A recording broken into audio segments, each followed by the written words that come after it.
ये जो एक बड़ा शब्द है ना, ये वॉश आउट, ये मीडिया का बड़ा चर्चित, उनका बड़ा, आप लोगों का बड़ा ये प्रिय शब्द है, आपको बहुत अच्छा लगता है ये शब्द। और आपसे ज्यादा आपके जो कमांडो वॉरियर एंकर स्टूडियो में बैठते हैं उनका तो बहुत ही उम्दा प्रिय है, रोज ऊपर लिख के आता है वॉश आउट वॉश आउट। क्या है वॉश आउट? और भारत का सदन क्यों है? भारत का संसद किस लिए है? भारत का संसद गर्म कॉफी पीने के लिए, एक दूसरे से गलबैया करने के लिए? भारत के सदन में, भारत के संसद में जो सबसे गंभीर मुद्दे हैं, जो सबसे ज्वलंत मुद्दे हैं, उन पर चर्चा होनी चाहिए। एक आपका उद्योगपति जो नरेंद्र मोदी का चहेता है, ये सारी दुनिया जानती है। नरेंद्र मोदी के कहने से उसको श्रीलंका में, बांग्लादेश में, इजराइल में, कीनिया में, हर जगह डील मिलती है। एक ऐसे उद्योगपति के खिलाफ संगीन आरोप यूएस की डिपार्टमेंट ऑफ जस्टिस की ग्रैंड जूरी ने लगाया है। 2 साल की जांच के बाद लगे ये आरोप। उसमें एफबीआई और एसईसी संलग्न है। दुनिया भर के देश, Kenya, Sri Lanka, Bangladesh, Switzerland, Australia, America, सब जांच कर रहे हैं अडानी के खिलाफ। सब एक के बाद एक डील कैंसिल कर रहे हैं, उनका पैसा फ्रीज कर रहे हैं। और हमारे यहां हम ऐसा प्रिटेंड कर रहे हैं मानो कुछ हुआ ही नहीं हो। अगर सदन में इस पर चर्चा नहीं होगी तो चर्चा कहां होगी? क्योंकि इसके बड़े गंभीर परिणाम हैं।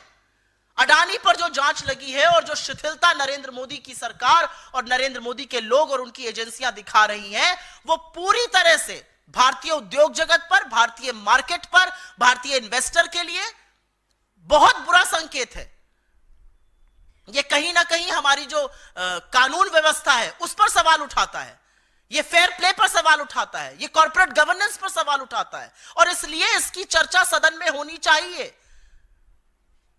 हमें मशक्कत करनी पड़ी थी जब इस सरकार ने मणिपुर पर चर्चा करी थी, और आप सबने देखा था कि 36 सेकंड मणिपुर बोलकर प्रधानमंत्री निकल गए थे।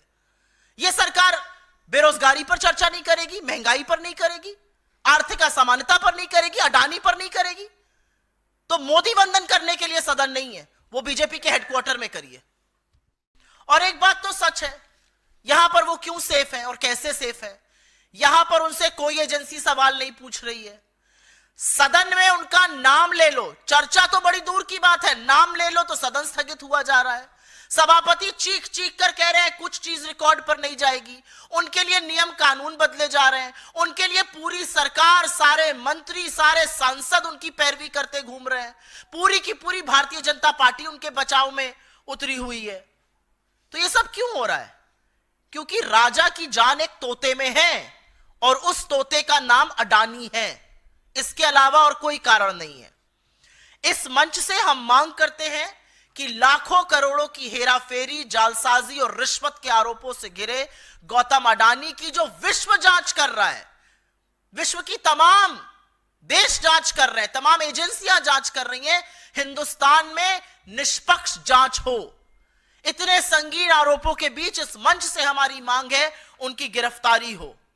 हमारी मांग है कि संसद में गौतम अडानी के खिलाफ लगे आरोप पर विस्तृत चर्चा हो।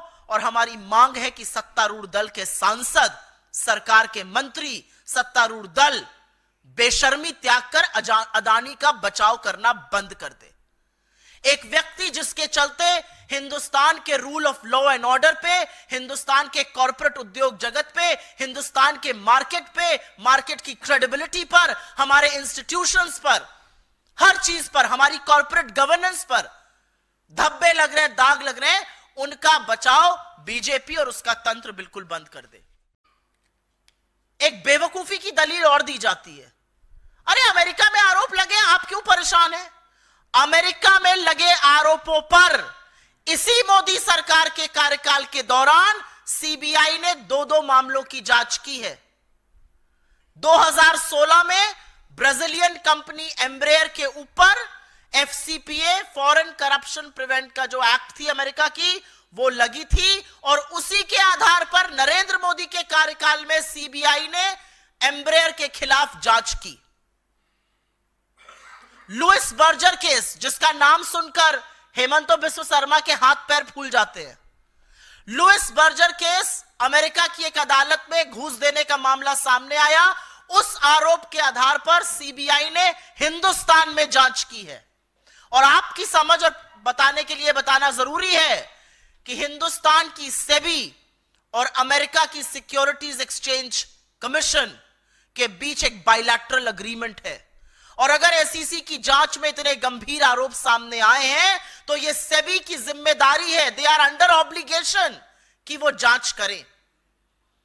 तो यह दलील बिल्कुल नहीं चलेगी कि वहां आरोप लगाए, हम क्यों जांच करेंगे, क्योंकि आपने बाकी केसेस में की है, क्योंकि आपने लुइस बर्जर केस में और एम्ब्रियर के केस में जांच की है। पर क्योंकि अडानी का नाम सामने आ गया है तो आपको सांप सूंघ गया है। हमारी एजेंसियां हाथ पर हाथ धर के मूक दर्शक बन गई हैं। किसी और पर भी आरोप होता तो आपको क्या लगता है, ED, CBI, income tax, SEBI ऐसे ही मूक दर्शक बने रहते? इनके हाथ पैर सिर्फ इसीलिए फूले हैं क्योंकि अडानी का नाम आया है।